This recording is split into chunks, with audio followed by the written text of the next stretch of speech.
السلام علیکم ورحمۃ اللہ وبرکاتہ۔ آج میں حاضر ہوئی سورہ التحریم کی تلاوت ترجمہ انشاءاللہ تفسیر کے ساتھ کروں گی۔ مختصر تعارف ہو جائے۔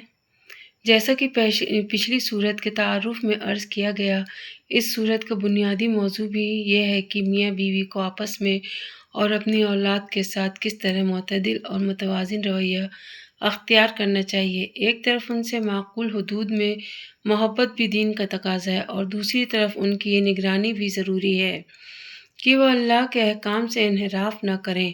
اسی سلسلے میں ایک واقعہ خود حضرت صلی اللہ علیہ وسلم کے ساتھ پیش آیا تھا کہ اپنی کچھ ازواج مطہرات کی خوشنودی کی خاطر آپ نے یہ قسم کھا لی تھی کہ میں آئندہ شہد نہیں پیوں گا، جس کی تفصیل آیت نمبر 1 کے حاشیہ میں آ رہی ہے۔ اس پر اللہ تعالیٰ نے آپ سے یہ فرمایا کہ جو چیز اللہ تعالیٰ نے آپ کے لیے حلال کی ہے اسے آپ اپنے اوپر حرام کیوں کرتے ہیں؟ اسی لیے اس سورت کا نام التحریم ہے، جس کے معنی ہے حرام کرنا۔ التحریم کا معنی ہے حرام کرنا۔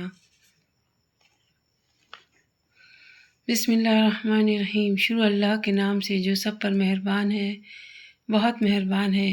یا ایھا النبی لما تحرم ما احل اللہ لک تبتغی مرضات ازواجک واللہ غفور الرحیم۔ اے نبی، جو چیز اللہ نے تمہارے لیے حلال کی ہے، تم اپنی بیویوں کی خوشنودی حاصل کرنے کے لیے اسے کیوں حرام کرتے ہو؟ اور اللہ بہت بخشنے والا، بہت مہربان ہے۔ قد فرض اللہ لکم تحلۃ ایمانکم واللہ مولاکم وہو العلیم الحکیم۔ اللہ نے تمہاری قسموں سے نکلنے کا طریقہ مقرر کر دیا، اور اللہ تمہارا کارساز ہے، اور وہی ہے جس کا علم بھی کامل ہے، حکمت بھی کامل۔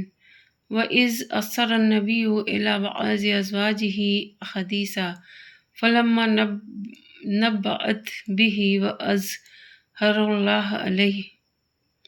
اور یاد کرو جب نبی نے اپنی کسی بیوی سے راز کے طور پر ایک بات کہی تھی، پھر جب اس بیوی نے وہ بات کسی اور کو بتلا دی اور اللہ نے یہ بات نبی پر ظاہر کر دی تو اس عرف بعضہ وأعرض عن بعض، تو اس نے اس کا کچھ حصہ جتلا دیا اور کچھ حصے کو ٹال گئے۔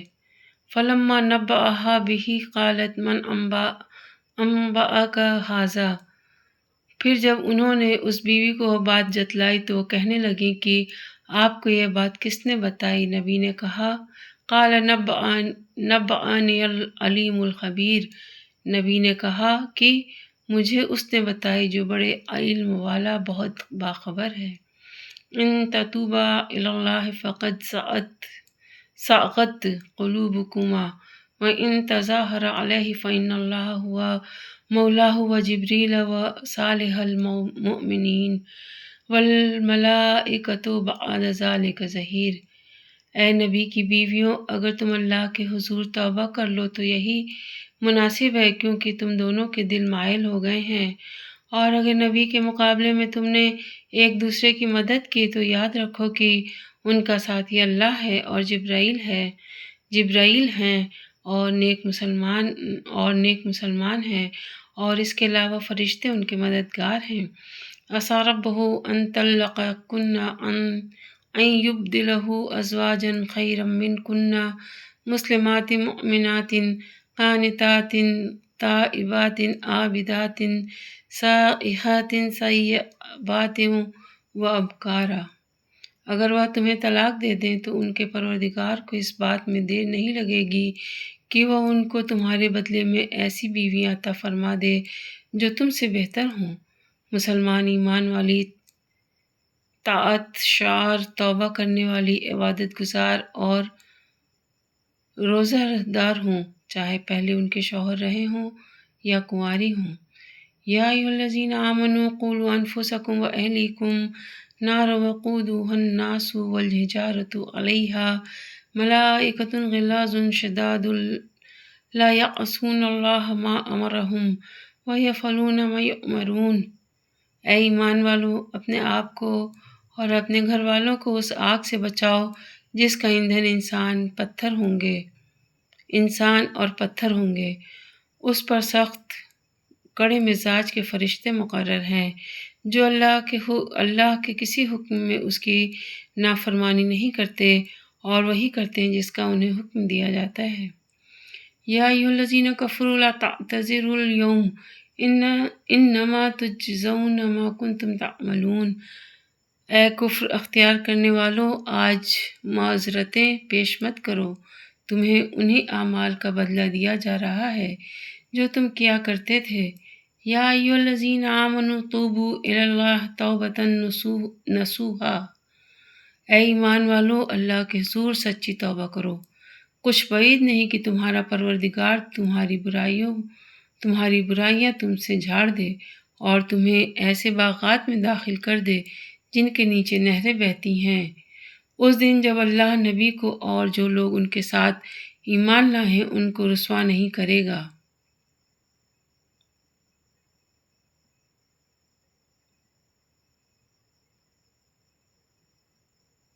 یوم لا یخزی اللہ النبی والذین آمنوا معہ نورہم یسعی بین ایدیہم وبایمانہم یقولون ربنا اتمم لنا نورنا واغفر لنا انک علی کل شیء قدیر۔ اس دن جب اللہ نبی کو اور جو لوگ ان کے ساتھ ایمان لائے ہیں ان کو رسوا نہیں کرے گا، ان کا نور ان کے آگے اور ان کے دائیں طرف دوڑ رہا ہوگا اور کہہ رہے ہوں گے کہ اے ہمارے پروردگار، ہمارے لیے اس نور کو مکمل کر دیجئے اور ہماری مغفرت فرما دیجئے۔ یقیناً آپ ہر چیز پر پوری قدرت رکھنے والے ہیں۔ یا ایھا النبی جاہد الکفار والمنافقین واغلظ علیہم ومأواہم جہنم وبئس المصیر۔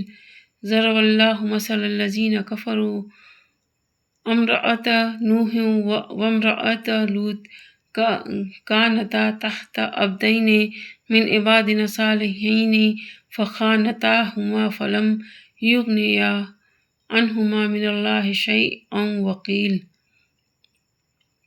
جن لوگوں نے کفر اختیار کیا ہے، اللہ ان کے لیے نوح کی بیوی اور لوط کی بیوی کو مثال کے طور پر پیش کرتا ہے۔ یہ دونوں ہمارے بندوں میں سے دو ایسے بندوں کے نکاح میں تھیں جو بہت نیک تھے، پھر انہوں نے ان کے ساتھ بے وفائی کی تو وہ دونوں اللہ کے مقابلے میں ان کے کچھ بھی کام نہیں آئے، اور ان بیویوں سے کہا ادخل النار مع الداخلین، اور ان بیویوں سے کہا گیا کہ دوسرے جانے والوں کے ساتھ تم بھی جہنم میں چلی جاؤ۔ وضرب اللہ مثلا الذین آمنوا امرأۃ فرعون اذ قالت رب ابن لی عندک بیتا فی الجنۃ ونجنی من فرعون وعملہ ونجنی من القوم الظالمین۔ اور جن لوگوں نے ایمان اختیار کیا ہے ان کے لیے اللہ فرعون کی بیوی کو مثال کے طور پر پیش کرتا ہے جب اس نے کہا تھا کہ میرے پروردگار، میرے لیے اپنے پاس جنت میں ایک گھر بنا دے اور مجھے فرعون اور اس کے عمل سے نجات دے دے اور مجھے ظالم لوگوں سے بھی نجات عطا فرما۔ ومریم ابنۃ عمران التی احصنت فرجها فنفخنا فیہ من روحنا وصدقت بکلمات ربها وکتبہ وکانت من القانتین۔ نیز عمران کی بیٹی مریم کی مثال کے طور پر پیش کرتا ہے جنہوں نے اپنی عصمت کی حفاظت کی تو ہم نے اس میں اپنی روح پھونک دی، اور انہوں نے اپنے پروردگار کی باتوں اور اس کی کتابوں کی تصدیق کی اور وہ طاعت شعار لوگوں میں شامل تھیں۔ الحمدللہ ترجمہ ہوا سورہ التحریم کا، تلاوت ہوئی۔ اب تفسیر سماعت فرمائے۔ حضور اقدس صلی اللہ علیہ وسلم کا معمول تھا کہ عصر کے بعد اپنی تمام ازواج مطہرات کے پاس تھوڑی تھوڑی دیر کے لیے تشریف لے جایا کرتے تھے۔ اسی معمول کے مطابق آپ حضرت زینب رضی اللہ عنہا کے گھر تشریف لے گئے تو انہوں نے آپ کو شہد پیش کیا جو آپ نے پیا۔ اس کے بعد آپ حضرت عائشہ رضی اللہ عنہ اور حضرت حفصہ رضی اللہ عنہ کے پاس تشریف لے گئے تو دونوں نے پوچھا کہ کیا آپ نے مغافیر کھایا ہے؟ مغافیر ایک گھاس کا نام ہے جس میں کچھ بو ہوتی تھی۔ آپ نے نفی میں جواب دیا تو انہوں نے پوچھا کہ آپ کے منہ میں یہ بو کیسی ہے؟ آپ کو اس سے شبہ ہوا کہ شاید جو شہد میں نے پیا تھا اس کی مکھی نے مغافیر چوسا ہو، چونکہ آپ کو اپنے مبارک منہ سے کوئی ناگوار بو محسوس ہونا انتہائی ناپسند تھا، اس لیے آپ نے اس وقت یہ قسم کھا لی کہ میں آئندہ شہد نہیں پیوں گا۔ اس پر یہ آیت نازل ہوئی۔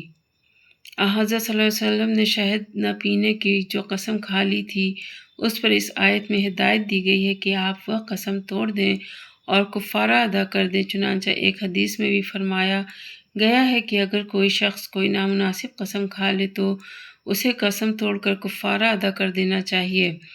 کفارہ وہی ہے جو سورہ مائدہ میں بیان فرمایا گیا ہے۔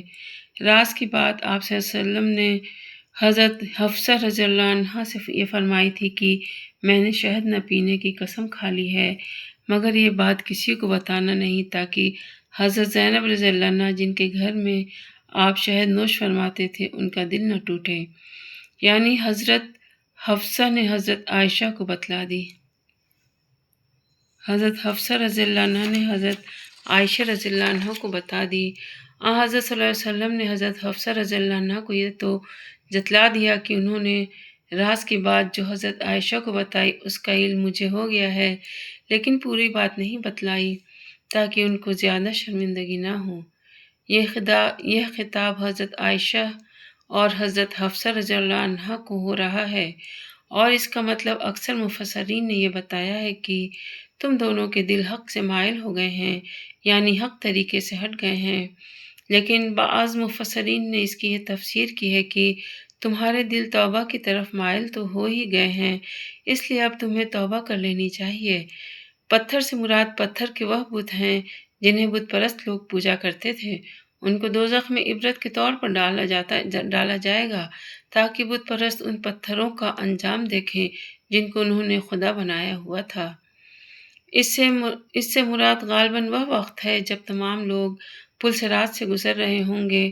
وہاں ہر انسان کا ایمان اس کے سامنے نور بن کر اسے راستہ دکھائے گا، جیسا کہ سورہ حدید میں گزر چکا ہے۔ یعنی آخر تک اسے برقرار رکھیے کیونکہ سورہ حدید میں گزر چکا ہے کہ منافق بھی شروع میں اس نور سے فائدہ اٹھائیں گے، لیکن بعد میں ان سے نور سلب کر لیا جائے گا۔ جہاد کے معنی دراصل جد و جہد کے ہیں۔ اس میں پرامن جد و جہد بھی داخل ہے جس کے ذریعے کسی کو دین کی دعوت دی جائے اور دین کی نشر و اشاعت اور اس کی تنفیذ کے لیے کام کیا جائے، اور مسئلہ جد و جہد بھی داخل ہے جس کے ذریعے دشمن کا مقابلہ کیا جائے، مگر یہ مسئلہ جد و جہد کافروں ہی کے مقابلے میں ہو سکتی ہے۔ منافق چونکہ اپنے آپ کو مسلمان ظاہر کرتے ہیں، اس لیے دنیا میں ان کے ساتھ مسلمانوں ہی کا سا معاملہ کیا جاتا ہے اور عام حالات میں ان سے لڑائی نہیں کی جاتی الا یہ کہ وہ بغاوت پر اتر آئیں۔ حضرت نوح علیہ السلام کی بیوی لوگوں سے اپنے مقدس شوہر کو مجنون کہا کرتی تھی اور حضرت نوح علیہ السلام کے راز ان کے دشمنوں کو بتا دیا کرتی تھی، اور حضرت لوط علیہ السلام کی بیوی بھی آپ کے دشمنوں کی مدد کیا کرتی تھی۔ یہ مثال دے کر اللہ تعالیٰ متنبہ فرما رہے ہیں کہ کسی قریب ترین رشتہ دار کا ایمان بھی انسان کو فائدہ نہیں دے سکتا جب تک وہ خود ایمان نہ لے آئے۔ فرعون کی بیوی کا نام آسیہ تھا، اور جب حضرت موسیٰ علیہ السلام کو اللہ تعالیٰ نے جادوگروں پر فتح عطا فرمائی جب موسیٰ علیہ السلام کو اللہ تعالیٰ نے جادوگروں پر فتح عطا فرمائی تو ان جادوگروں کے ساتھ وہ بھی حضرت موسیٰ علیہ السلام پر ایمان لے آئی تھیں، جس کے نتیجے میں فرعون نے ان پر بہت ظلم ڈھائے۔ اس موقع پر انہوں نے یہ دعا فرمائی، اور بعض روایات میں آیا ہے کہ فرعون نے ان کے ہاتھ پاؤں میں میخیں گاڑ کر اوپر سے ایک پتھر پھینکنے کا ارادہ کیا تھا، لیکن اس سے پہلے ہی اللہ تعالیٰ نے ان کی روح قبض فرما لی۔ اسی روح سے حضرت عیسیٰ علیہ السلام پیدا ہوئے، اسی لیے ان کو روح اللہ کہا جاتا ہے۔ الحمدللہ سورۃ تحریم کا ترجمہ تفسیر کے ساتھ مکمل ہوا۔ اللہ تعالیٰ جو کہنے سننے میں غلطی ہوئی ہے اللہ تو معاف فرما، ہدایت دے۔ یا اللہ تو ہم سب کو ہدایت کے راستے پہ چلنے کی توفیق عطا فرما۔ یا غفور رحیم، یا اللہ تو اپنی رحمت سے اللہ پاک ہم لوگوں کو دین کے راستے پہ چلا، قرآن میں جو راستہ بتایا گیا اس پہ چلنے کی توفیق دے اللہ۔ سب کی جائز دعاؤں کو قبول فرمائے اللہ۔ آمین ثم آمین۔ والعصر ان الانسان لفی خسر الا الذین آمنوا وعملوا الصالحات وتواصوا بالحق وتواصوا بالصبر۔ والسلام علیکم ورحمۃ اللہ وبرکاتہ۔ کہنے سننے میں جو غلطی ہوئی ہو تو کمنٹ میں آپ لوگ مجھے ضرور بتا سکتے ہیں۔ اگر میری یہ چھوٹی سی محنت اچھی لگے تو اسے سنیے اور اپنے دوستوں میں، ساتھیوں میں بھی شیئر کیجیے۔ والسلام علیکم ورحمۃ اللہ وبرکاتہ۔